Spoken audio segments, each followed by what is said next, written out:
So here it is. It is a completed build. Everything is working. I just powered her on, made sure all the RGB lights came up, make sure all the fans came up. Everything was great. So we are ready to install the OS and start getting ready for the client. I'll give you a little tour of the facility here. Got the single RGB exhaust fan. Got the NZXT cooler installed with the RGB fan on the front. Looks very nice paired with our RGB RAM. That definitely had to put the EPS power slot in first. That was non-optional. We've got all of our RGB fans tucked in up there, if I can get it to focus correctly. Motherboard power, USBs. This is not going to be how the final configuration looks for the client because we don't have the regular GPU. This is my spare GPU that I'm going to be using to get Windows up and running on the machine. So when we finally get that GPU this weekend, I'm probably going to do something a little cleaner than this. I don't like these tips sticking out. And I'll get this. I'll probably Velcro tie this off and such. If you look down here, we got our little GPU support bracket in there.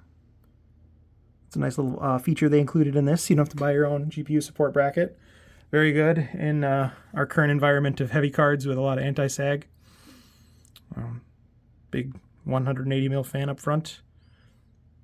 Up top in the attic, I was happy that I was able to get this hard drive cage on top again after putting all the power supply cables in a nice bundle down there.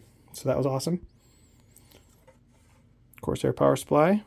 This is one of the zero fan models, so when the system is idle and the power supply is not overheating, it will not run the fan, so a little extra quiet. I suppose we can look at the back.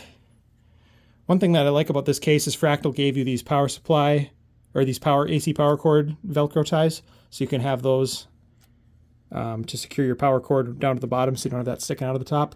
That's the one downside of having the power supply in the attic like in the old days. But otherwise, pretty happy with that. Back I/O. Here's the cable management stitch on the back. Pretty happy with Fractal's Velcro ties here. Was able to get everything tied off pretty nicely. Got a couple of low runs down here. Here's our RGB splitter. Here is our EPS power cable.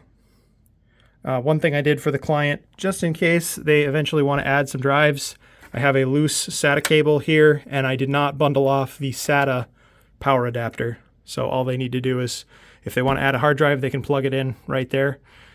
Just have to put the screws in, and it'll be ready to go.